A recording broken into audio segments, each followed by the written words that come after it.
Okay, thanks, Sarah. Okay, ladies and gentlemen, thank you very much for staying. I think we have just as many here as we did before the start of the break, which is very encouraging to see. I hope you've had an enjoyable rest break there. I'm now going to go on and talk about the common causes of fires and explosions. From my perspective, these are the common ones I come across. And we'll explain that with a few case studies. And then we'll finish off with a question and answer session at the end. Oops, sorry. So the current cargo situation. Well, every year we have about 400 million lithium ions produced, it's manufactured globally. About 53 million tons of wood charcoal is produced annually. And about 400,000 tons of calcium hypochlorite is produced annually. And they're three of the main cargo types that I come across. I do come across other ones, but they form the fairly frequent ones. However, we only see a fraction of those quantities being shipped as dangerous goods. I think you can expect that to some degree because a lot of materials are used in the country of origin and not necessarily require shipping. An example of that was charcoal.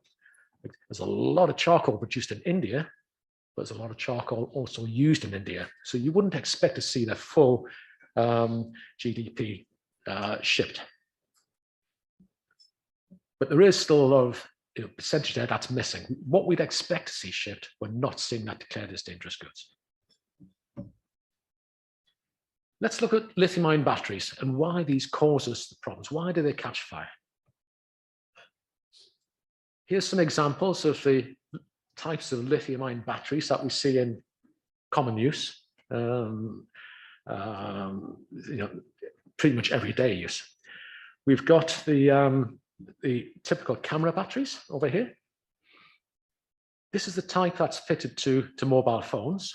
This is a thin one on the bottom of the slide in the center, typically fits to mobiles. This is a more traditional laptop type battery. However, laptops are now moving towards these thinner, more compact type lithium-ion batteries. And in the top center there, we have what are known as 18650 batteries. Now, they look like AA's or AAA standard batteries, but they're actually about twice the size of a AA battery. They have a very high capacity and a very high energy output. And I use these for all my fire scene equipment and my torches, head torch, hand torches, because they last a long time and they give you a lot of power. Really, really good batteries. And because they have such a high energy output, actually, it's the 18650s that I use to power Tesla cars. You get a box of these, wide in series, so encased in a battery box, which is then fitted as a unit. But inside that battery box, you will see a large number of these 18650 batteries. Let's look at the internal components quite briefly. I won't get too technical here, but I'll go through the key points. The three key parts in the lithium-ion battery here are the anode, the cathode, and the separator. Okay, you've got the PCT, which is a sort of controller for the charging and discharge rates and things, but we'll come on to that in a bit more details later. But they're the three main components. So here's the type of battery box I was talking about before, the type of battery unit that will be used to slot into a Tesla car or several of them. You've got a large number of the 18650 batteries there with several key components, and they are there to keep the battery safe during normal operation. We have A, which is a temperature sensor, C, the voltage converter and regulator, and F, the battery charge state monitor. Now they all work together to see what the state of the battery is. That controls the discharge and also monitors the temperature of the battery as well. I'm sure you've all noticed when you're using your mobile phones, for any relatively long phone calls you make, the battery in the phone will get hot. Okay, so they get hot when they're being discharged and they get hot when they're being charged. Okay. In normal standard operation, that heat falls within normal operational parameters. But if you get an excessive discharge rate or charging rate, then they start to heat up very rapidly and can reach ignition temperature. So those parts are very, very important. And what I'm seeing is, in fact, no, I'll come back to that in a minute. I won't get too far ahead of myself. Let's look at how a lithium-ion battery works in operation. Well, when it's discharging, you've got your anode, which is your negative terminal on the left, and you get the ions moving across through the separator to the positive cathode. When it's charging, it works in reverse. The current goes into the cathode, passes through the separator to the anode. The separator controls the rate of movement of those ions from one side to the other. If that becomes damaged, you can get an uncontrolled flow of electrons from one side to the other, and it's a flow through so rapidly, they generate heat much faster than that heat can dissipate from the battery, so the temperature increases and it can ignite. And if you've got several batteries together or lots of batteries in a container, then it just spreads through the whole container. And this is a sort of scene you'll come across if that happens in a container. This one here was actually, I think, it was declared as carrying parts for mobile phones. So it was a misdeclared cargo. One interesting point, when we were excavating this, all the debris here, we came across some cardboard boxes. When we opened them up, it had the hazard warning labels inside the cardboard boxes. So they'd shipped the batteries with the hazard warning labels, but no declaration as to danger of the cargo. You know, those labels were supposed to be stuck on arrival at the destination port and then shipped forward from there. 500,000 lithium-ion batteries in that container.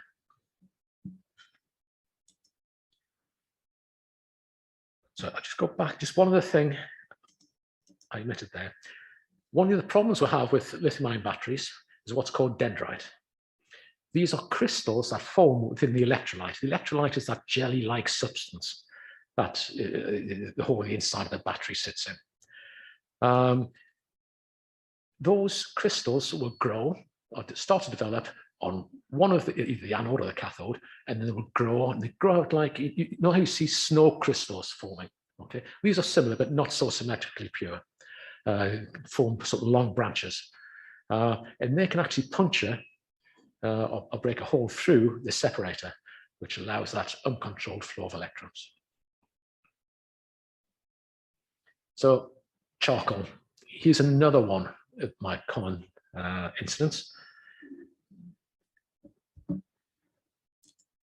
What happened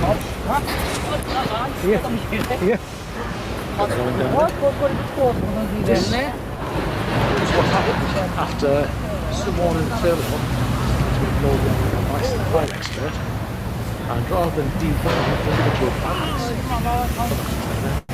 where we had one relatively small hotspot, this guy decided no, just tap it up. It's taking too long. Ended up with this swamp of wet charcoal. If you look at the surface here, you can see there's still some hotspot. Now this just demonstrates the difficulty of extinguishing a charcoal cargo. It doesn't mix very readily. You probably saw there when it hit it was still burning underneath, despite the amount of water that had been put on it. And that took days to clear up. So if you're dealing with a charcoal fire such as this, and it's in bags, any bag that is still intact, the best thing to do is just handball them out, take them out one at a time, and place them to one side. If they are warm and potentially self-heating, place a skip half filled with water right next to the container. And anything you think is self-heating, just put the bag of charcoal into the skip. Leave it there for a couple of days, problem sorted. After a couple of days, all the charcoal's settled, you can pump off the water, and you're just left with all the charcoal residue in the bottom of the skip, ready to be taken away. And you don't see this sort of horrible mess, which takes a long time and a lot of effort to clean up. The reason charcoal self-heats is because it has a high affinity with oxygen. Sorry, there's two types. There's one that does self-heat and one that doesn't self-heat. That's the activated and non-activated charcoal or carbons. If it's going to self-heat, it's because it wants to absorb oxygen. When it absorbs oxygen, it's an exothermic reaction. It produces heat. And when these bags are stored in the container, very close proximity, that heat can't dissipate. So it's heating up, heat can't dissipate, so the temperature increases. And oxidation is a function of temperature. So as it gets hotter, the rate of oxidation increases. And that's why we see after maybe 5, 10, 15 days on a voyage, these charcoal containers actually catching fire.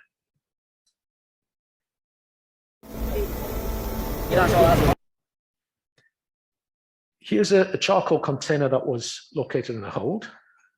As you can see, it's not too dramatic. We know it's hot. The carbon monoxide readings indicated there's something wrong. We identified this hot charcoal, so decided to discharge it.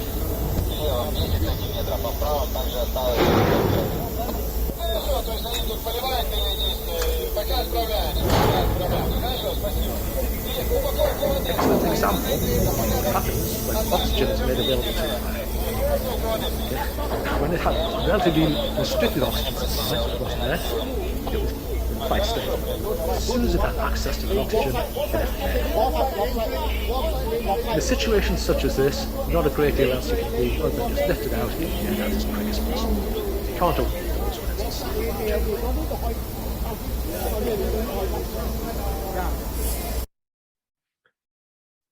Another form of charcoal I've come across is charcoal tablets, used to fuel hookah pipes. Okay, and this was a case where there was a container full of these hookah pipe charcoal tablets. The tablets were impregnated with a volatile material to make them easy to light. Because you know what charcoal, raw charcoal is quite easy to, you know, high heat level to get that charcoal away. If you've got this volatile material that's basically not self-lighting, but just put a light flame to them and they will ignite and burn away, smolder away quite nicely. So this container of charcoal tablets, they identified, it was off the coast of South Africa, they identified there was a problem. The heat levels were increasing, there was smoke coming up from this container. It was fairly stable, it was just the smoke, so they were heading for a port of refuge. And then all of a sudden, there was a massive explosion in the hold. It lifted the hatch covers, lifted the containers on top of the hatch covers, and you can see the resulting damage to the containers in the top tier. Now you can tell from the damage to those, the pressure wave has been down over. So we know the explosion wave, the pressure wave has come from the top down. So we know we've got hookah pipes, tablets there. We know they were impregnated with a volatile material. Okay, the heat of the fire was driving off that volatile material, and it then collected in the higher levels under the hatch cover pontoons. But what was the ignition source? There was no route of fire or ignition from the container up to the hatch covers. But just looking at that, can anyone tell me what's missing there? What are we not seeing?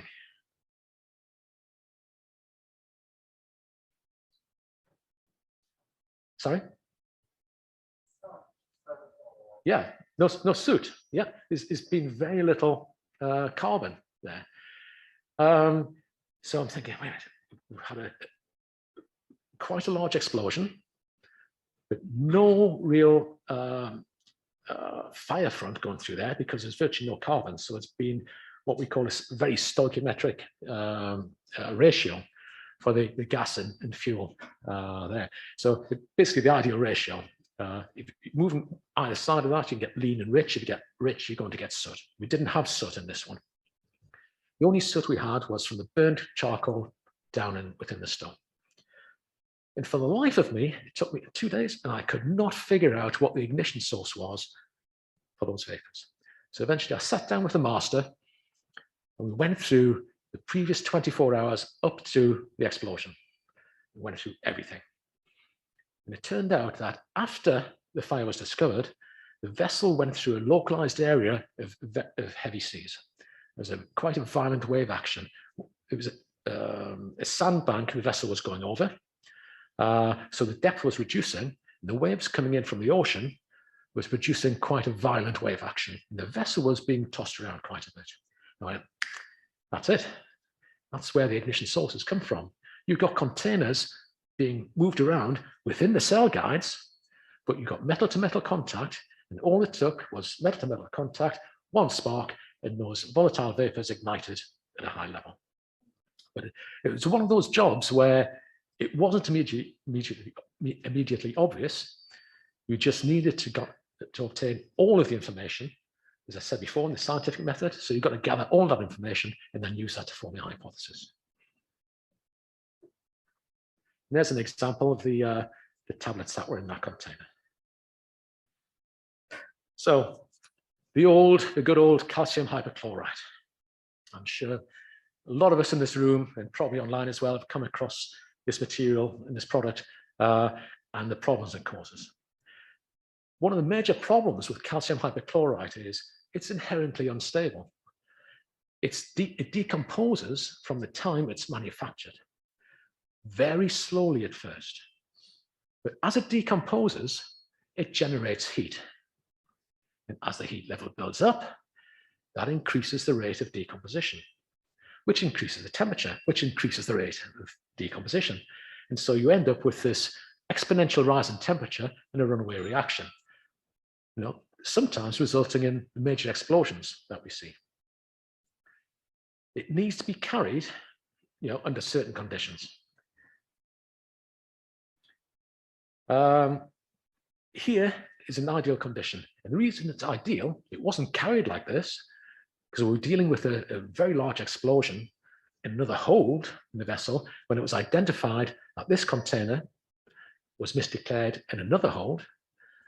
When they took gas readings, there was high oxygen levels and high chlorine levels. So the alarm bells started to ring. It was discharged, and it was cram-packed with tubs of calcium hypochlorite. If it's packed tight in the container, there's no space for the heat to dissipate. We need a free flow of air around all these individual containers. So this is what it looked like after it was discharged and then devanned and restuffed, just to allow it to cool down with lots of air around it.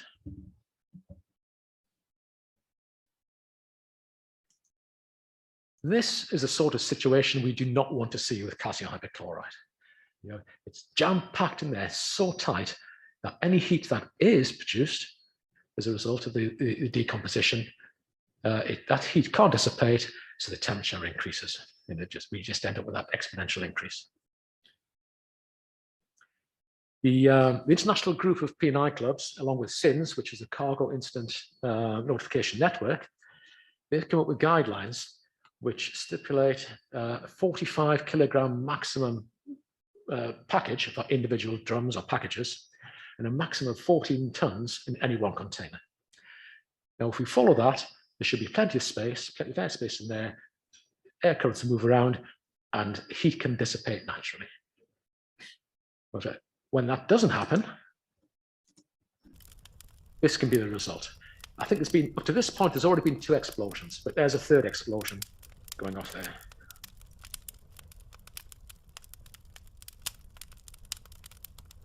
Lost the volume on it. And there's another one.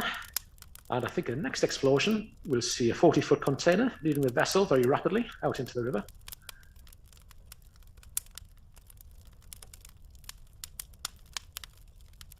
So this is the same, different view. This, the container just come down there.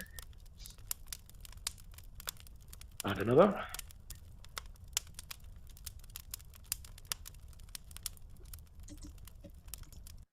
I've stopped up there, just a couple of points. I counted 13, or what appeared to be 13 separate explosions in this incident.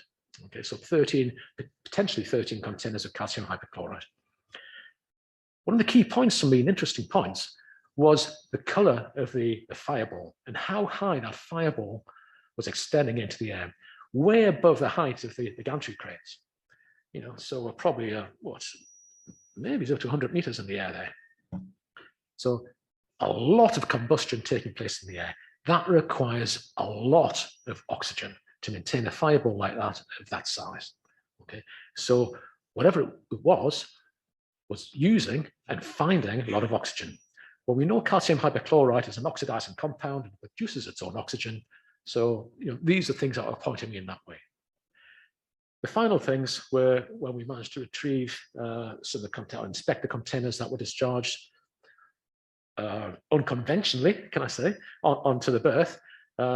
We could actually smell the chlorine in there, and the remains of the cargo we found did resemble calcium hypochlorite. So we took the samples, sent them off to the lab, and sure enough, that's what it was. But that's quite. These videos are available on YouTube if you want to look them up. That was the KMTC Hong Kong in Lam Shabang about 2 years ago.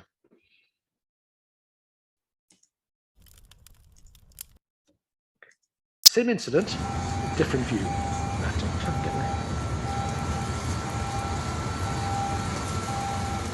we get the volume up, Francis?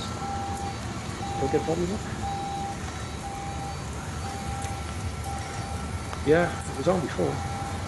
Okay. The reason I wanted the volume on is because another explosion, and this guy taking the video started just the control center. So he's now running along.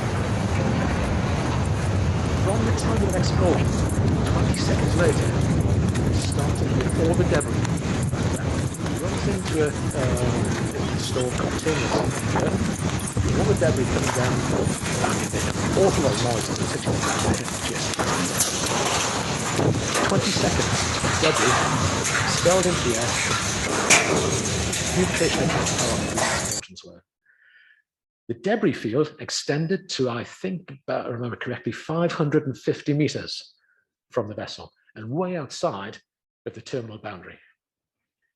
So massive devastation, at least 13 explosions, all a result of calcium hypochlorite being misdeclared.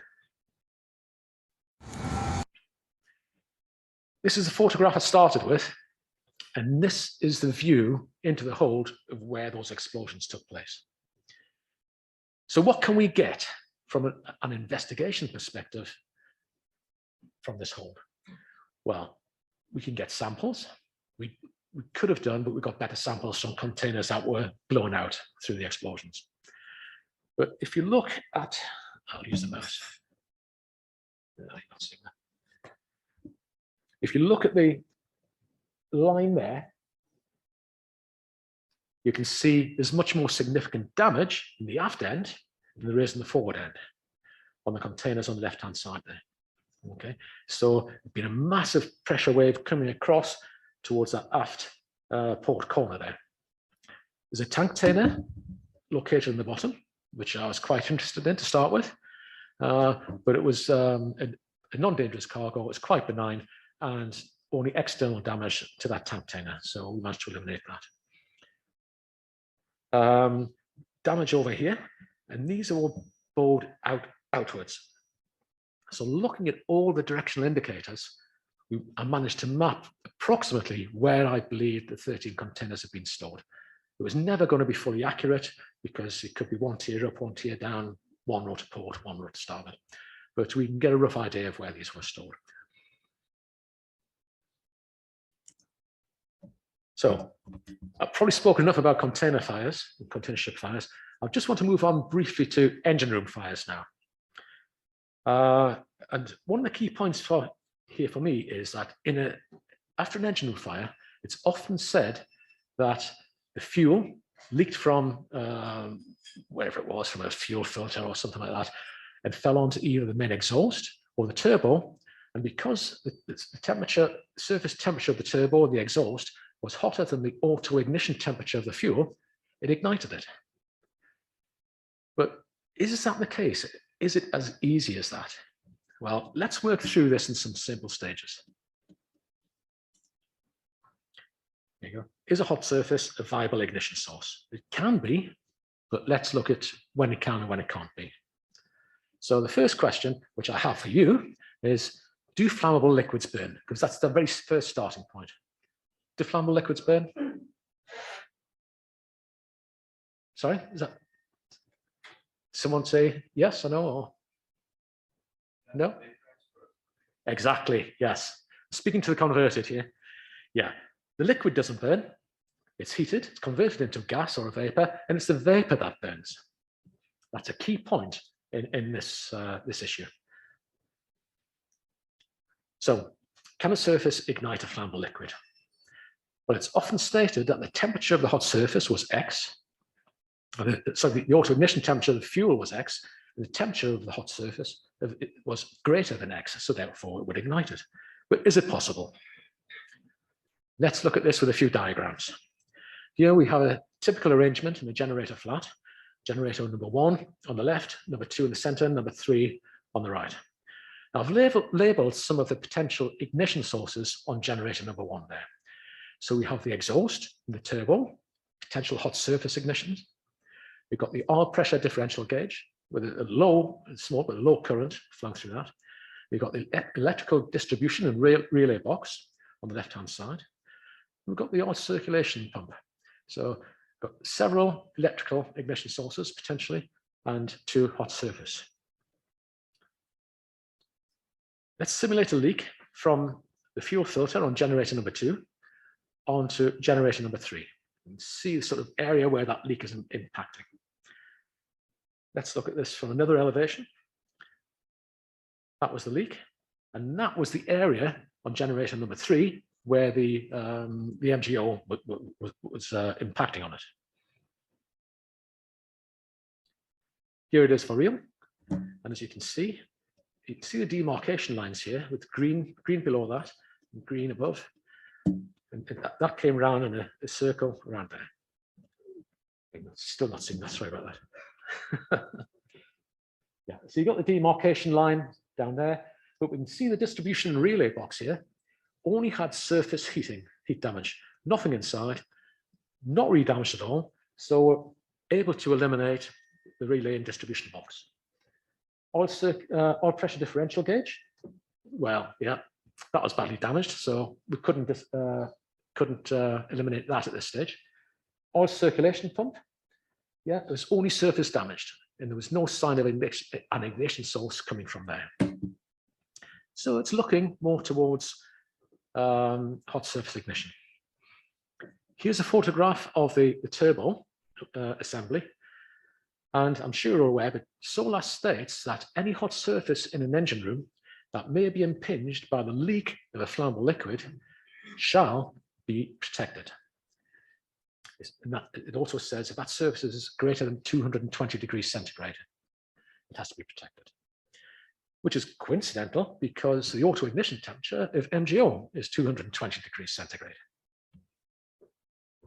So coming back a bit, there's another view of it. So for a flammable liquid to undergo combustion, we all agree now it needs to be converted into a vapor or a gas. However, that gas or vapor also needs to be within its flammable range. Okay. And the vapor then has to be heated for sufficient length of time to raise it to above its auto ignition temperature before it will ignite. So let's bring all that together. Oh, sorry, one more slide here. Need to know how the auto ignition temperature is calculated. Well, it's calculated in a vessel which is heated. We put the fuel in, they heat the vessel, and they heat it slowly, and eventually the fuel will ignite. But in that vessel, the air temperature inside is either equal to or slightly lower than the surface temperature. And that impacts on this quite significantly. Because in an engine room, where you have the application of the liquid fuel onto a turbo or an exhaust system, it's not enclosed. So it's open to the open air. So any heat coming off the exhaust or the turbo just dissipates, and the temperature reduces significantly as the distance from the hot surface increases. I was trying to think how I can demonstrate this. And I do some of my best thinking when I'm doing my household chores, either washing the dishes or ironing clothes. So I was ironing some clothes the other day. I was using my eye. I'm thinking, okay, how quickly does the temperature reduce as the distance increases from the hot surface? And I thought, well, I'm not going to start at the hot surface, I'm going to move towards it. And can I just say, I don't recommend you try this at home because it hurts. It's very painful. I can guarantee that. So I'm standing there with my hot surface. I'm thinking, how close can I get my hand to this hot surface? So I'm getting out there, just feeling a little bit warm. It's not too bad. So I'm getting closer and closer and closer, and it's still very comfortable. It's fine. It's not until I actually touch the surface do I realize how hot it is. So that just demonstrates how quickly the temperature reduces as you come away from the hot surface.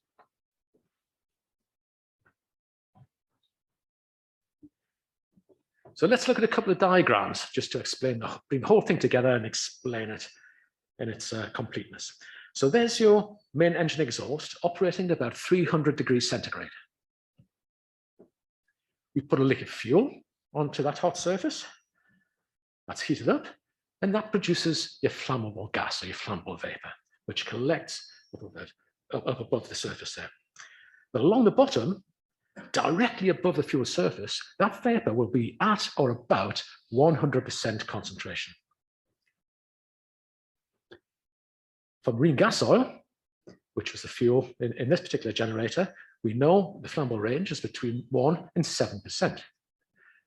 So that vapor needs to move away from the hot surface, mix with the air, and be diluted until it's 7% or less, but greater than 1% in the air. Okay. By that time, you've moved away quite a long way from quite a distance from the hot surface. Let's just look at the temperatures there. There's the temperature bar. And so by the time it's moved away, the vapor's moved away from the hot surface and diluted in the air to fall below 7%, the temperature at that level is only 130 degrees centigrade. Well, we know the auto-ignition temperature is 220. So in that situation, no, that hot surface would not ignite this fuel. Let's ramp things up a bit. So full steam ahead here, 500 degrees centigrade on the main engine exhaust. Here's your spill of fuel. It's evaporating, turning to a gas. There's your flammable range. Let's look at the temperatures this time. So this time, because the temperature is much higher, when you move to within that 1 to 7%, you still have a temperature of 250 degrees centigrade, which is 30 degrees centigrade above the auto ignition of the fuel. So in that situation, yes, you would get ignition of those gases. So we can't just assume that because the hot surface temperature is greater than the auto ignition temperature of the fuel, that we are going to get ignition on that hot surface. There's a lot of things we need to take into account. And they include things such as the size of the area, the shape, the surface texture of the hot surface, orientation. Because if it's a vertical surface, that puts us into a whole new ballgame. But a horizontal surface, it's probably less likely. Fuel velocity and air velocity. These are all factors that impact on whether fuel leaked onto hot surface will vaporize and then ignite. But as a general rule of thumb, we need a temperature of about between 100 and 200 degrees centigrade for a flammable liquid to ignite on a hot surface. The hot surface has to be about 100 to 200 degrees centigrade higher. So just to wind up and sort of summarize some of the challenges that remain, going back to where we started about 2 hours ago, with the growing size of container vessels, the challenge of insufficient firefighting arrangements is becoming even greater. What have we got? We've got the CO2 systems, but we know they are very limited in what they can do. First of all, the hold needs to be sealed. If we've had an explosion with displaced hatch cover pontoons, or even just damages around the coamings, it's not going to be gas tight. Well, actually, they're never gas tight anyway, because they're only weather tight. So we could lose the CO2, and it'll only have a very short-lived effect. CO2 is no good for some fuels, oxidizing fuels, calcium hypochlorite. It won't put out a fire involving calcium hypochlorite because that produces its own oxygen. Other cargoes, burning metals. CO2 will not put out quite a few burning metal fires. So it's only suitable for fuels that will produce CO2 in water as a combustion product. Water, limited use, yes, we can use it for boundary cooling, hopefully contain that fire until we can get into a port of refuge, get the affected containers off and deal with them off the vessel. That's always the best way of doing it. But I'm sure you'll be aware that trying to get a fire with a ship on board, trying to get a ship into port with a fire on board is not that easy. Not many ports or terminals want to take them. So we can use it for boundary cooling. If it's in the hold, yes, we can flood a hold as a very, very last resort. Because if you flood a hold, you then got one horrible chemical soup in that hold, which costs an absolute fortune to dispose of. And it's toxic. I've worked on the coamings around the container hold that have been flooded. And because it was in there for a few days, the cargoes are decomposing, producing phosphine gas, which is highly toxic. You know, a couple of breaths from the phosphine and you're going to keel over, and lucky if you survive. But methane as well. So you've got potential ignition sources. All these decomposition gases are nasty. And that's just a result of flooding the hold. If you've got a localized fire, do you want to flood the hold and potentially destroy all of the unaffected cargoes in that hold? So you need to think carefully before you make a decision to flood a hold. We've still got the challenges with misdeclaration. We need to identify misdeclared cargoes prior to accepting them for shipping. And also try and identify them prior to loading as well. To do that, we need effective cargo checking systems. Now, I know most of the container lines now, all the big ones definitely that I work with, they will have very, very good cargo checking systems, when they're taking these bookings. But it's like cat and mouse. The more efficient the carriers become, then the more clever the shippers become in disguising and concealing these.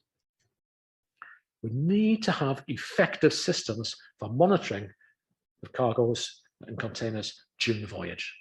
And there is some work ongoing at the moment with that. I think it's IUMI is working with the flag state of Germany to put together proposals for amendments to SOLAS. And that was a couple of months ago. I'm not sure how it's progressed, but I'm sure that will continue. I hope it will. We also need more effective methods of dealing with these fires and explosions once they've occurred. So, right, I'm going to stop boring now. I'm going to shut up. Thank you very much for listening. And I'm more than happy to take any questions you may have, or let's have an open discussion. Thank you. I think Francis is going to take some of the questions online. But does anyone in the room have any questions?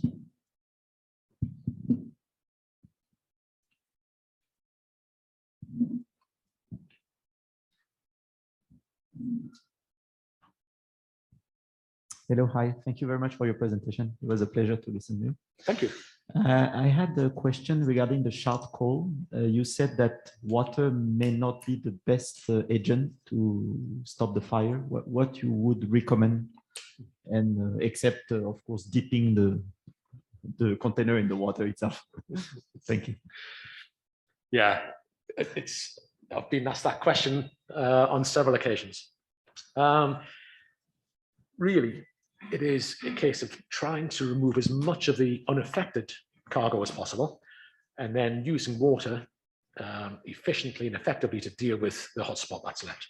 If it means removing the hot burning charcoal and putting it somewhere, ideally into a skip where it can be flooded in a skip, and that contains all the mess, allows you later to just pump the water off, as I said earlier, and then take the residue away. It has been suggested, yes, just dip the container in the water, but it'd be a lot more than just a dip. You need to put it in there probably for a day or so, because it's going to take a long time for the water to actually soak into the charcoal. It depends on the type of packaging as well. If it's in plastic packaging, dipping it in water is not going to help. But if it's on fire, that plastic is probably going to be burnt away. So it's really just a controlled and systematic discharge as much as reasonably practicable, and then dealing with hotspots as best you can. I was asked recently, and there was a ship actually had 2 containers of charcoal on board that was burning. And I was asked the question, shall we just eject the containers? I had some discussions over that. Probably by far the easiest solution, but it then could potentially bring in a lot of other problems afterwards. So I had to have some discussions over that, you know, environmental impact and things like that. So, yeah, it's a very challenging one, but I think each incident needs to be looked at in isolation and on its own merits. And then given the situation, you know, deal with it as best we can based on the information available. Okay, thank you. Anyone else? Hey, Dave, maybe I just interrupt. Yes, sorry. We've got actually quite a few questions online. Okay. I'll just take one first. For general and container cargo in holds, is there any other solution besides CO2? Any other systems that can replace CO2 as the fixed firefighting system? Not really, as far as I'm aware. CO2 can help. CO2 is unlikely to put out a fire in a container in a hold because of the very high temperatures, and the CO2 will only be retained in the hold for a certain length of time. But it can allow you to control the situation to get to a port of refuge. Other types of gases, we can't use halon now for environmental reasons. If you use water, you come across the problems that I mentioned before. So at the moment, CO2 is probably the best one we have available to us on a cost-effective basis.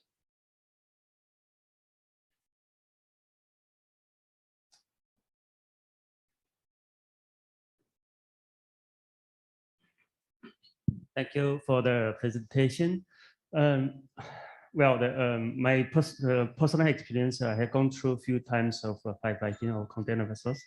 So my question here is that for the container inside, let's say container fire inside the cargo hold. Yes. During your investigation, how do you determine that which container is the source of fire? It's similar to the system I described earlier.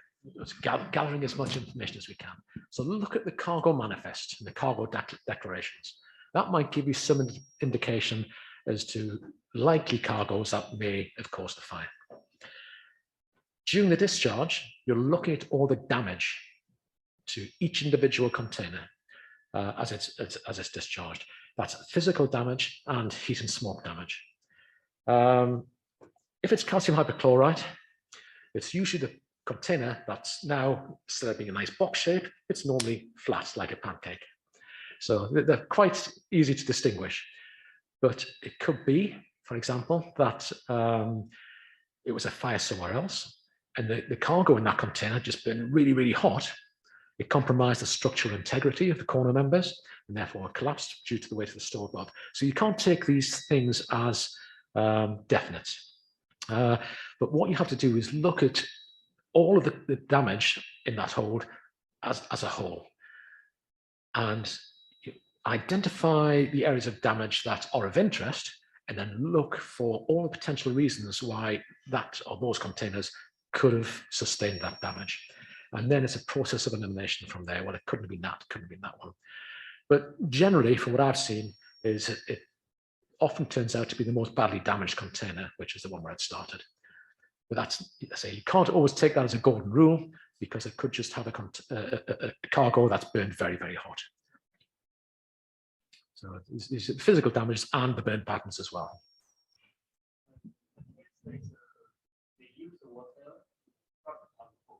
Yes.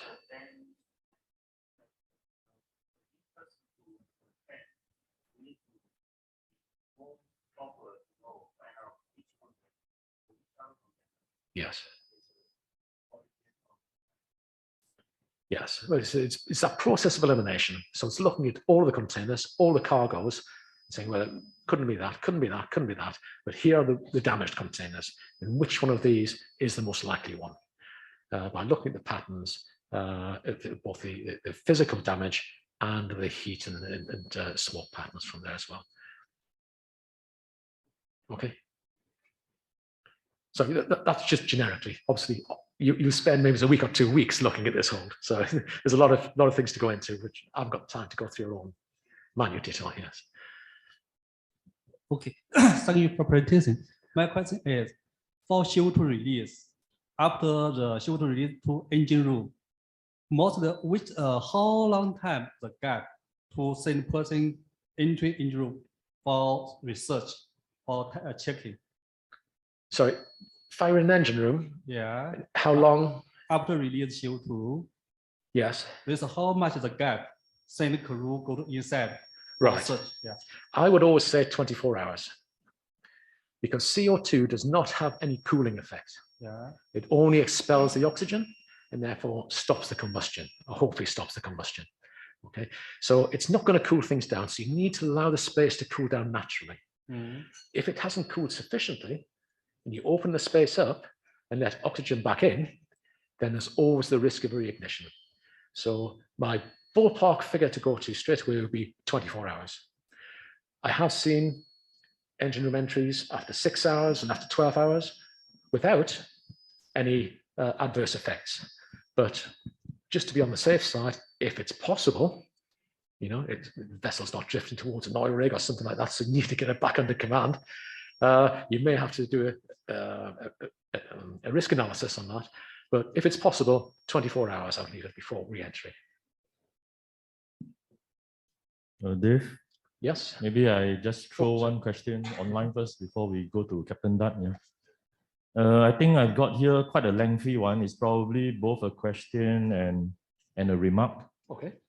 It says, if crews are encouraged to be overly risk adverse and to resort by default to CO2, do you not feel there will be considerable disproportionate issues?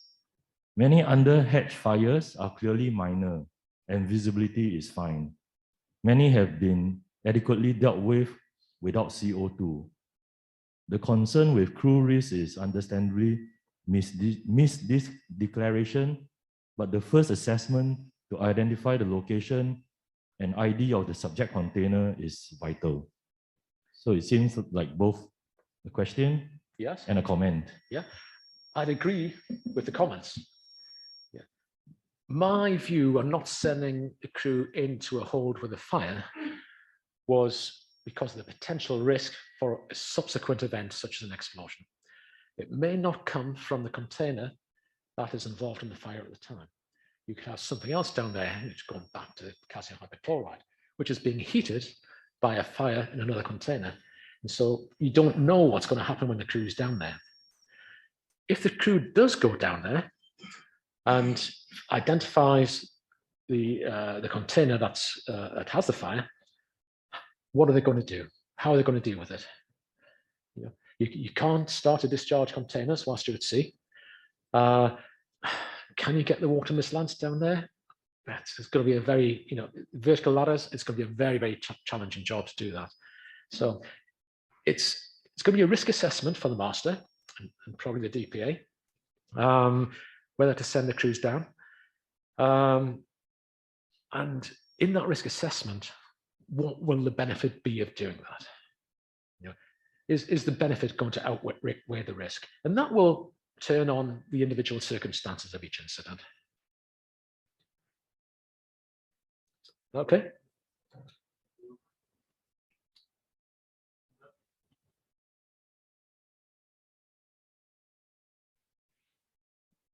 Yeah, thanks. Okay, two questions, or rather the second one is more of a comment. The first was on the KMTC ship. The calcium hypochlorite was obviously undeclared or misdeclared. Yes. Because it should not have gone in the hold if it No, it should have been on deck. Yeah. The second was, yes, on the commercial side, the ability to capture it at the start of the booking is very essential. Yes. But this so-called disguising the name and putting some innocent sounding name will go on. So obviously, I think Maersk started a practice where they could unilaterally open boxes to actually physically check the content. That Yes. was a very good move. Mhm. And I think in due course, some artificial intelligence has to come in to, the ability of the booking people is only that much.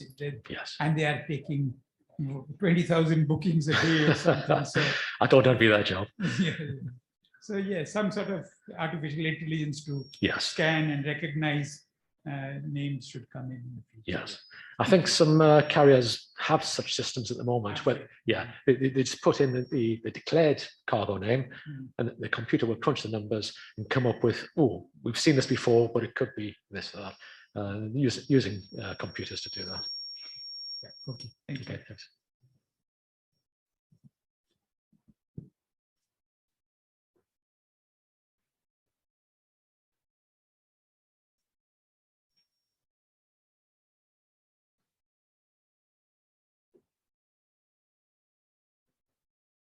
Thanks very much.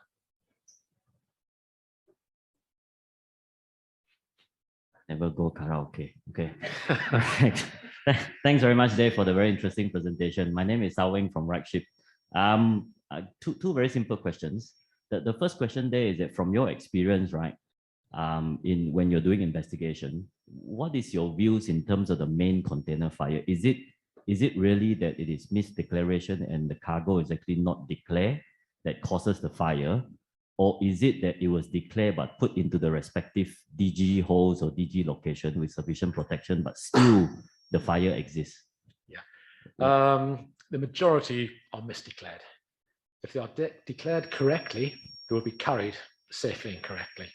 And it's when the vessel or the shipper doesn't, the carrier doesn't know what it is and therefore doesn't know how to deal with it. Yeah, I'd say by far the majority are misdeclared.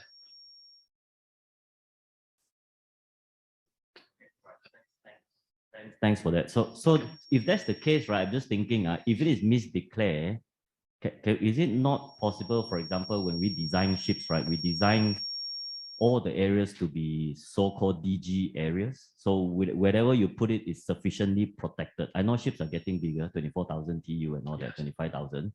If you design ship, whether it's class society or requirements, you design in such a way that all the areas are actually DG protected in whatever way, whether it's CO2 or not.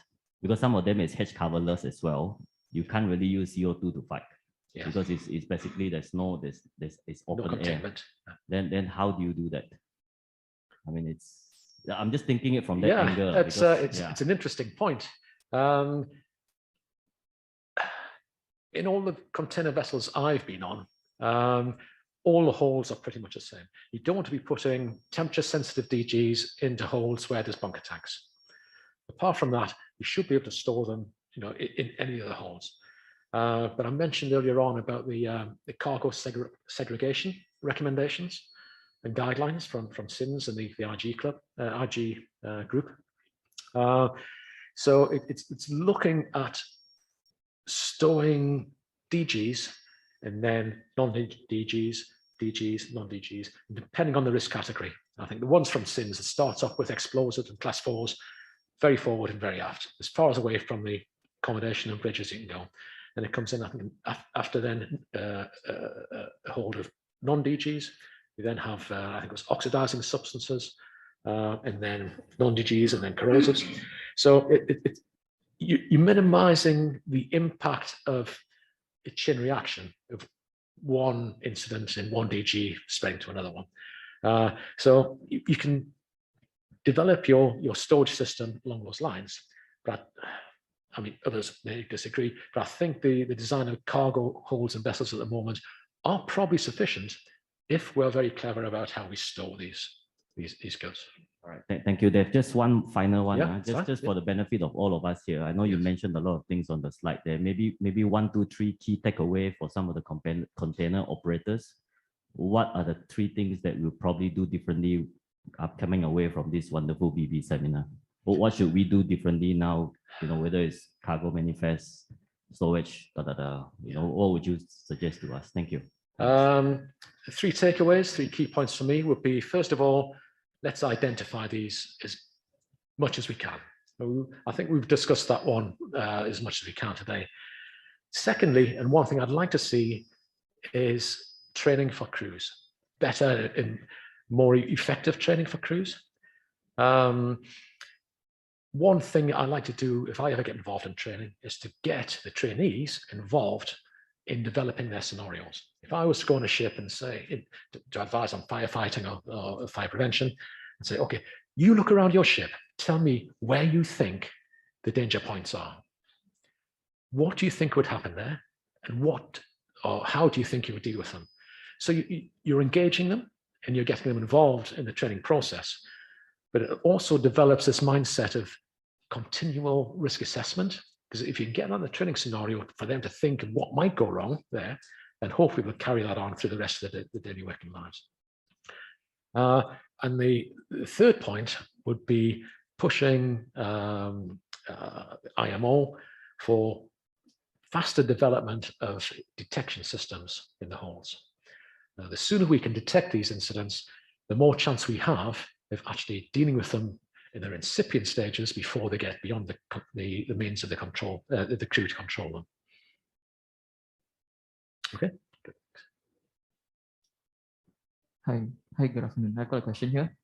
First of all, thank you for the presentation. My name is Mr. Greg. I'm from the Republic of Singapore Navy, and I think from today's presentation, I realized that I kind of observed this thing that misdeclaration seems to be a systemic issue.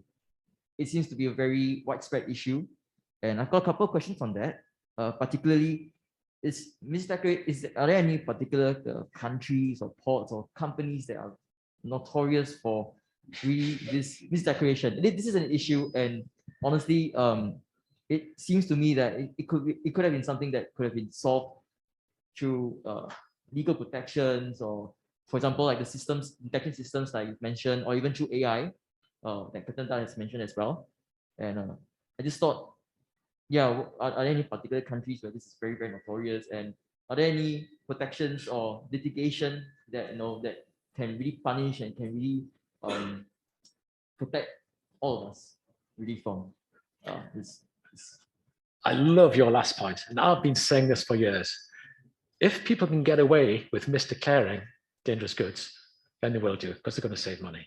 What we need is effective deterrence. The problem we have in certain countries, and with regard to your other question about the locations renowned for misdeclaring goods, I don't want to name and shame. But in some countries, the ship has set up shadow companies, which don't really exist at all. They're just a name. They may have just a PO box or an office address. And that's the company that's shipping them. If something goes wrong, it's just closed down, disappears. And there's no paper trail to track back to the source of where it's come from. If we had an international task force to track down these people, then that would be fantastic, as long as we could then take effective sanctions against them, and that would be levied in, consistently through all courts across the world where these issues occur. Now, you put me on the spot here. Where do these cargoes come from? I don't want to name and shame any countries, but a lot of the ships I've dealt with have come down through the South China Sea, around Singapore, and out across the Indian Ocean. I'll leave your knowledge of geography up to you to speculate on where the origins might be. Does that answer your question, sir? Okay, thank you. Okay, I think I still have quite a few questions online. Okay. Maybe I'll take the interesting one first. I guess it's interesting for you, Dave. I hope so. It says, hello, Dave. Are there any checklists or documents that include generic questions to investigate fire on board ships? Maybe No. $10,000 a piece? So, sorry, what was the second bit there? Sorry? What was the second bit, the last bit? No. Whether you have is there a generic, a checklist or Yes. documents that include generic questions, to investigate fire on board ships? Yes. No, I've always shied away from checklists. If you rely on checklists, you ask the questions on the checklist. You need to ask questions much wider than that and based upon everything you see. If, just as a starting point, I have a checklist for documents when I go on a ship. These are the documents for these incidents, these are the ones I would like. But checklists for an investigation, it's very limiting, very blinkered, and it can restrict your dynamic thinking, if that's a good way to explain it. So I personally don't like them. I know some people do use them, but I think they do have too many downsides. Thank you. Maybe I'll just ask another question. What is your experience with electrical cables taking part in or propagating fires? Yeah, I've done a lot of work and a lot of investigations involving cabling. There's a number of faults. To start off with, it's often said short circuits are a common cause of fire. No, they're not. A short circuit, the energy released from a short circuit is too short-lived to ignite most of the adjacent materials.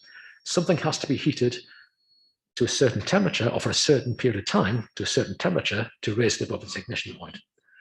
If all your circuit protection devices are working correctly, you're talking about isolating that energy in about 5,000th of a second, depending on the characteristics of the tripping device. So a short circuit should be protected by your circuit protection devices and shouldn't ignite. Overloading, if you overload a cable, the whole length of the cable will heat up and you'll see damage from the start to finish. So if you put too much current, that can be a cause because the insulation can ignite and then that can ignite other materials.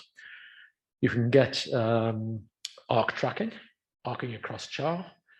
I don't want to get too much into the details of these, but yeah, there's a lot of electrical problems you can come across with cabling. And you just need to look for the signs and symptoms. And hopefully, the fire hasn't been too bad. Those signs and symptoms may still survive. But also electronic monitoring on ships as well. Looking at earth leakage faults on the engine room log, they can point to where you're getting problems with electrical circuits. Okay, since I'm already on a roll here, I might as well take another question. Okay. And I think it's quite relevant because I think it's not been covered throughout the presentations. If a fire occurs in the accommodation compartment of a chemical tanker, yes, is it more effective to use the foam system or the water system? If it's in the accommodation, I would use the foam system because most of the materials that are going to be burning in a cabin are carbon-based materials, wood, fabrics, foams, things like that. And wood is a very good extinguishing agent. First of all, it cools. Secondly, it produces steam, which then reduces the oxygen in the immediate area of the fire as well. So water is a good one. You can use foam. Foam is probably going to be just as effective, but it's unlikely you're going to have a foam extinguisher available to a cabin. It's going to be in other areas, possibly in the galley or around the galley or in workshops. But if there's foam there, there's no reason not to use it, but water would be a first line of attack, I would suggest. Yeah, just, you can hear me. Just a quick question. As a fire investigator, in your experience in the past, would you agree with my perception that in many cases in engine room fires, the crew has waited too long to release the CO2 when the fire gets to a point where it's basically almost impossible to control before they release the CO2? It is a common accusation that the CO2 should have been released much sooner.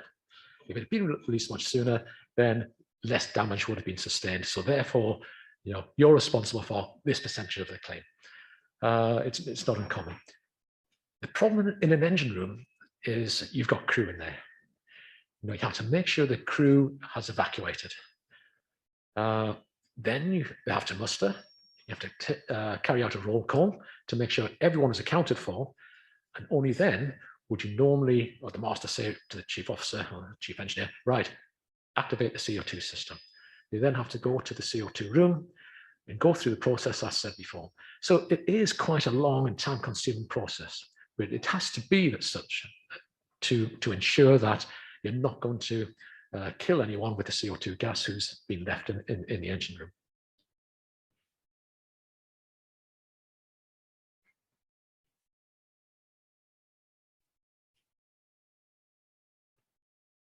Maybe I take one more question from the online audience. Okay.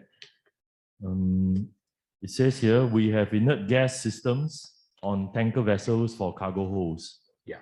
Since the cases are high these days for container ships cargo fires, will it be practical to design dangerous goods cargo holds specifically on container ships to be also filled with inert gas after loading?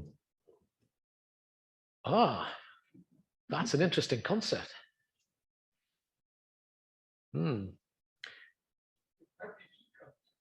Yeah, it would certainly help. It would certainly add to the ever-increasing costs of shipping containers, which have gone up massively, which I know because I'm just shipping my stuff back to the UK. It's cost me an absolute fortune, twice as much as it would have done a few months ago. But actually inerting the hulls, it'd have to be some engineering works done on the pontoon hatch covers to make sure they were gas tight. Unless you're going to have an inert gas generator, which is continually going to top up that inert atmosphere. And you're going to need to get the oxygen level down to below at least 12, probably below 10% ideally.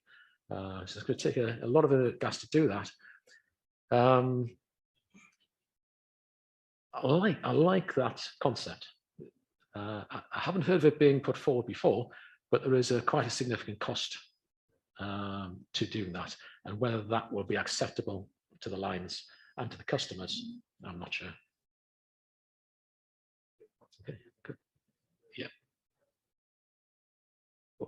Yeah. I have one question regarding, I'm from the car carrier business. Okay. So I hear that recently now we are having a lot of electrical vehicles being transported by ships. What is because how to find electric fire with the lithium-ion batteries, like you touched up a part of it. Okay.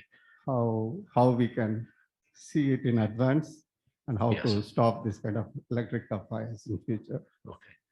It's a fairly simple process and not that expensive to use a thermal image camera to survey all your electrical components, distribution boards, and you will see any hotspots where localized high resistance heating is taking place. If you can identify that, then you can do something to address the problem with that connection or that fault or wherever that hotspot is. Whether it's replacing the connection or whatever it might be, or just tightening up the connection. You know, if you've got screwed down connections, once they work loose, you get a high resistance in there, and that's why some of these things start heat up. So thermal imaging cameras are a very effective way to identify hotspots and potential fire risks in electrical systems.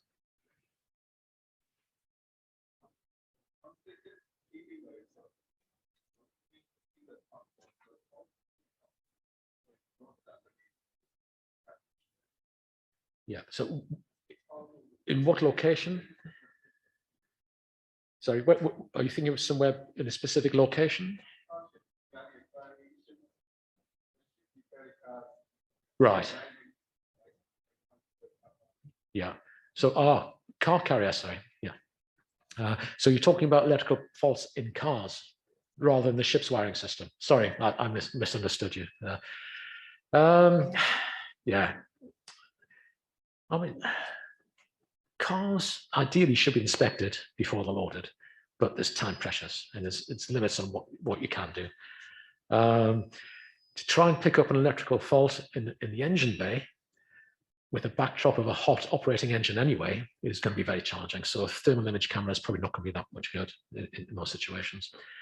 It's going to be very difficult to identify potential electrical problems in cars. One way of doing it is once they're parked up in the car decks, disconnect the power supply from the disconnect the battery. That still leaves some circuits live, some still maintain a charge.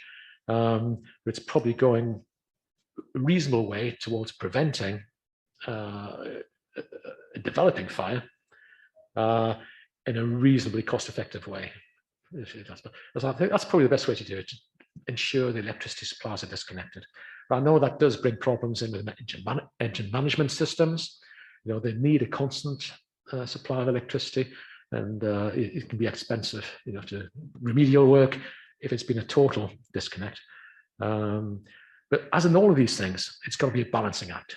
What are you prepared to pay to prevent these fires from happening? Okay. Okay. Thank you. Good afternoon, Dave. Thank you for your presentation. You're welcome. Thank you. We have a few questions. First question being the increasing use of energy storage systems, Yes. in short, ESS, in many of the coastal or harbor vessels, Yes. as part of a battery hybrid configuration. What would you advise vessel owners and operators to look out for? Questions to ask during the design stage, because earlier you did talk about lithium-ion batteries as a cargo. Yes. But now, if it is on board as a power system, Yes. what should we be careful or take note of? Early warning signs in power storage systems would be elevated temperatures.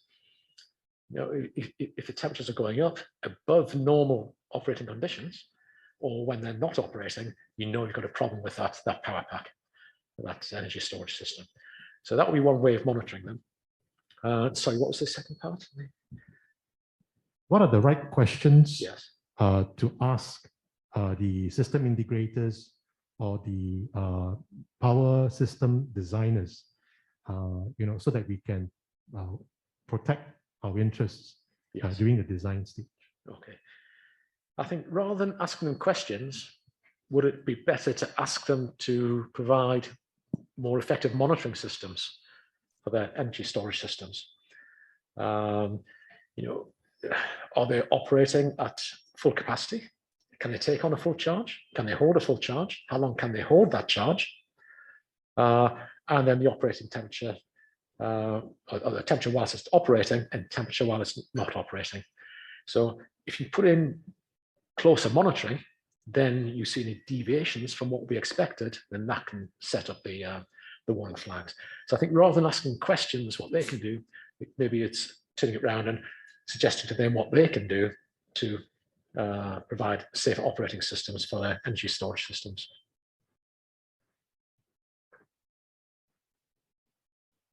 Yes. Yeah. Any comments on fires on board workboats, tugboats? We run a fleet, right? And we have had some experience in the past, unfortunately. Yes. And I'd love to hear your views, please. Workboats and tugs, I think all the ones I've come across have all been engine room fires, just about. And that goes on to what I was talking about, engine room fires before. The vast majority of engine room fires are a result of the leak of a flammable liquid, either onto a hot surface or an alternative ignition source. So it's effective maintenance, regular checking, looking at your seals, you know, on your oil filters and on valves and whatever it might be. As long as we can keep those flammable liquids inside their distribution systems, that's where they want to be, and that's where we want them to be. That's where they stay. So probably effective maintenance and regular checking systems. If you see something seeping or leaking, fix it. Just don't leave it. So I know there's cost pressures, but do you want to use the boat or just pay a few $100s for this part? The tough part is that usually it's a very confined space. Yes, they are. Even worse after a fire. Well, so, when crawling through them, yes. Yes. Yeah, definitely. Okay, thanks. Thank you. Yes. Hi, good afternoon. There was one of the questions which was raised that the container holds, if it's provided with an inert gas system like in tankers. I just wanted to ask you one question was like, unlike tankers, once the tank is inerted, Yes. Nobody goes inside the tank. It's a remote gauging and all. Yes. Whereas the containers, I understand people have to go inside the cargo hold to check the parameters and all. And if that is the case, then how can we achieve inerting Yeah, if we desire to? That's a valid point. These are all factors that would need to be taken into account if serious consideration is going to be made to inerting cargo holds and container ships. You would have to look at when the crew have to go in there, why do they have to go in there, is it essential to go in there? And if they do have to go in there, can they go in whilst it's still an inerted atmosphere? The risk assessment, can they go in with breathing apparatus? But that's only if they really had to go in there. So it would take a whole project to come up with these questions and then find answers to them and look for an effective way through to provide the best solution. It's something that's just come to me today. It's not something I've heard of before. It's something I'm really interested in. I'm going to look into it in a lot more detail. So perhaps next time I'm speaking at one of these, I might have some more answers for you.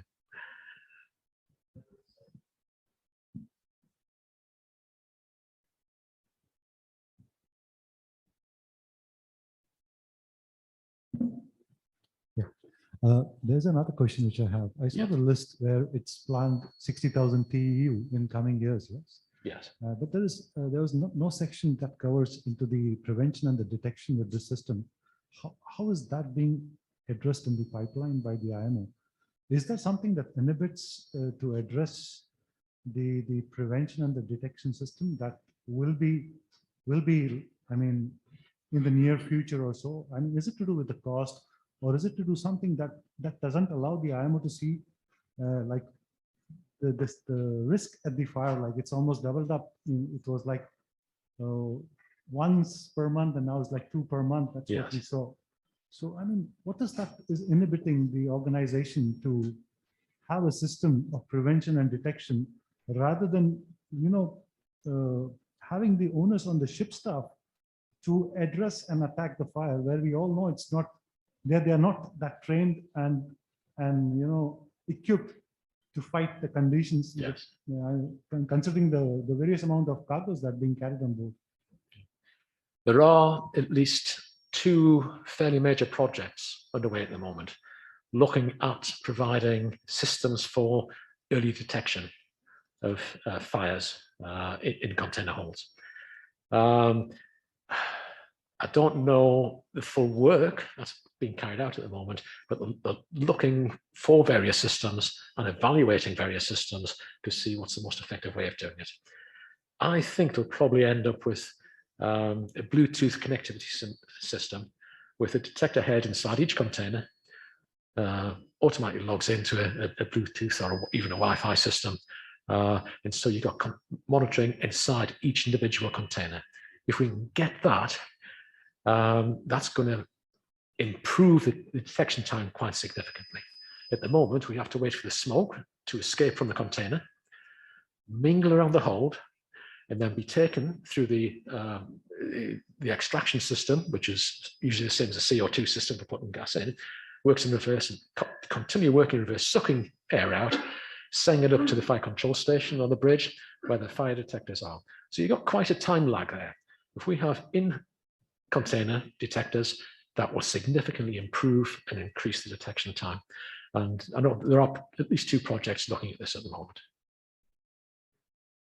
Okay. Okay, Dave, maybe I'll just take one last question from the online audience. Okay. This is a bit lengthy, but it's building upon the same topic of container vessels. A 6,000 TEU ship with 3/4 half of its accommodation, not having sufficient fire pump capacities to have the fire monitor throw to reach the container on fire on deck. Right. So most throws for a normal ship will be 45 to 50 meters. For this, they will need easy access to the container tops. Presently, there is no means possible for even a 6-high stack.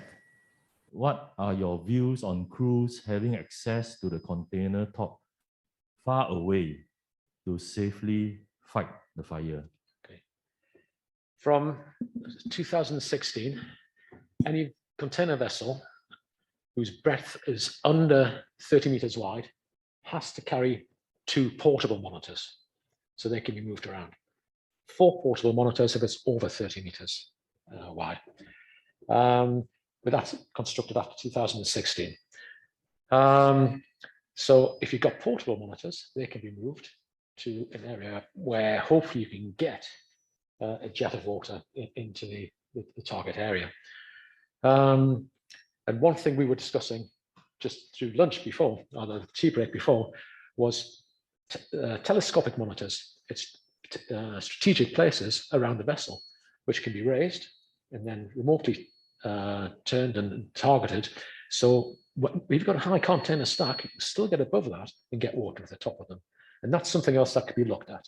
And I'm not aware of that being looked at the moment, but if I do get any opportunities, particularly through BV, into the IMO, then it's something we will see if we can get included in the current projects. Okay. Yes. One more.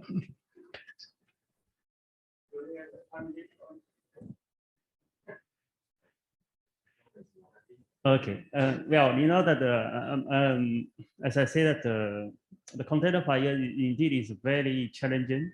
I have to say that a lot of questions about container fire. The rest of them, the tanker and the bulk carriers, that they have own issues, but the container is the one factor is that there are 100,000 that containers. Yes. And the first thing is that as the operator of ourselves, we don't know what's inside. Yes. Okay. There's issues that in the industry is that we're using putting a lot of partners containers on board. So the partners containers information is not available to us at the time of incident. Sorry, what type of containers were they? Partner that means the we having this slot sharing, so therefore the partners containers. That's the first challenge, that to know what exactly inside the container. Yes. Secondly, is that which has been addressed, that on there with the huge containers that have 7, even 9, 11 stack on deck, to reach that anything above 60 years is a challenge. Yes. Okay. That which you has rightly mentioned of the monitor, the 5 monitors. Mm-hmm. Yeah. There are certain vessels already have it, which we have it for certain vessels. But the challenge is still that as it is container, the water will need to penetrate inside the container in order to extinguish the fire. The boundary cooling, which we're doing the fire monitoring, is early acting boundary cooling to prevent spreading. Yes. Okay, so therefore that is a challenge is not going to finish with this monitor. Yes. And the other thing is through our experience over here is that again challenger is that the professional firefighters are not available in Asia. Okay, yes. That all the firefighters of the professional firefighter or Soviet master, they have fly over from Europe or USA to Asia. Yeah. There's the other big issue of time delay. Yes. To tackle the problems.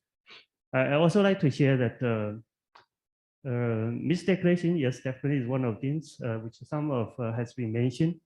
You know that a few years ago, there was a VGM requirement from IMO that for weighting the container, each of the container, yes. Why we, all of us, including that authorities that you think about it, why not perform inspection of the container, stuffing the container before you seal it. Okay? Yes. Get the inspection, get a certificate, knowing exactly what inside. With this information being as a passport or certificate come with the container. Yeah. So there are a lot of things that can be done, but it's difficult to done because they are even this is not IMO's jurisdiction. This is under some trade, which is a UN trade. I think it's a different agency. So therefore, that from our point of view is that there's a lot of things can be done or need to be done. At this moment, we are only doing responding. Responding is not good enough. Yes, we've got to get ahead. Yeah. Yes. So that's my. I would say that challenge which we face, and also my comments to container fire. Yeah. Thank you. Thank you. No, very valid comments there. I'll try and remember the points I was picking up as you're going on. Getting inside the container, you're right. We are not going to extinguish a fire in a container by boundary cooling. It will cool it down. We need to get water inside, and that's where the water mist lance comes in. And I think it was 2016 when SOLAS was last amended to include the monitors. I think it also included a minimum number of water mist lances. And I think it has to be one, given the size of the ship, and possibly two. So they can help us get water inside the containers. The other things, yeah, we mentioned things about the tiers getting up to nine tiers high and bigger and bigger. Yeah, we need to get above that. And so telescopic monitors, will be an advantage. And some of the other points I mentioned there, I think, are going to be addressed in these one or two or three possibly major projects that are ongoing at the moment. With SOLAS, I think there's one operating, possibly two operating under the European Union Commission for looking at safety at sea. So we are going to see proposals coming out, but I'm sure you're aware, as much aware as I am, about the timescales and how slow it is to make changes at the IMO, and then for those changes to actually come into force. It's usually at least 1 year after you get 1 year's voluntary compliance and before it comes compulsory. So at least we're starting. In the future, hopefully we'll see some progress. I would like to see that progress speeded up. And particularly, as I mentioned before, on detection and effective firefighting, because these ships are just getting bigger and bigger, and we need to improve the situation. Okay. Okay, Dave. Yes. I actually got a very interesting question, which, okay, although I said it was my last one, I think I'm just going to take this. Do you believe that in a situation when the crew are shocked and in panic, it is better doing nothing and just escape rather than to do something and possibly make worse the situation? We have heard of crew members activating CO2 systems in engine room, killing people during the strife of fighting a fire in the engine room. Yeah. Talk about being put on the spot. I think it all comes down to training, experience, training, practice, drilling.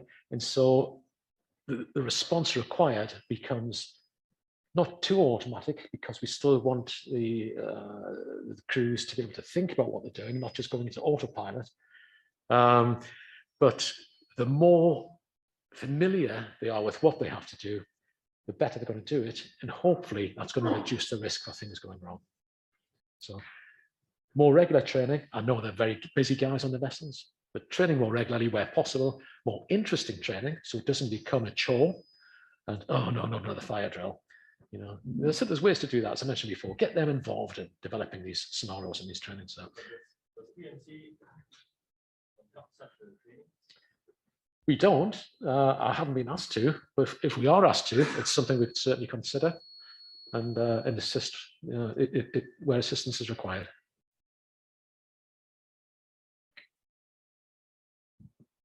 Okay, any more further questions? Okay. Okay, if not, I think it was a fantastic presentation by Mr. Dave Myers. Yeah, so let's give him a big round of applause. Thank you.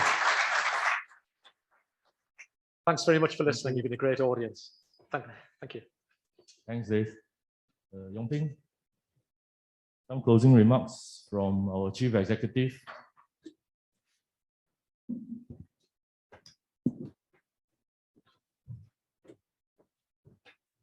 Thank you, Dave. Thank you, Francis, and the team who put this together. Wow, it has been 3 hours. I can't believe we actually spent 3 hours on a Friday afternoon talking about shipboard fires. Yeah, yeah, okay. And there are more questions rolling, but it's Friday. And from the number of questions that we have received both online and from the audience at Pan Pacific, we can gather there are a lot of interest in shipboard fires. Yeah, and the answers provided by Dave in terms of the breadth and depth attest to his expertise. And you can see he's really a subject matter expert. It's not my wish that you will engage him for fire investigation. Okay, but if you need, you know he will be there. Okay, but with his range of experience, he can be used to take preventive actions, whether in safety audits, in training, in terms of risk assessment and so on. I'm sure Scott and Dave will be ready to assist you. So Scott has assured me that Dave sleeps with his passport. He's ready to fly at short notice where there are hotspots. Okay, so again, thank you to the participants who are dialing in online and also those that are present here. We are very grateful that you have spent this afternoon with us and as part of our client engagement program. As the economy opens up, we will be holding more of such physical sessions, and we really look forward to welcome you. So that leads me to again thank you for being with us and for sharing with us your experience, your challenges, and we hope to see you soon. Have a restful weekend ahead. Thank you, everybody. Bye-bye. Thanks very much. Thank you.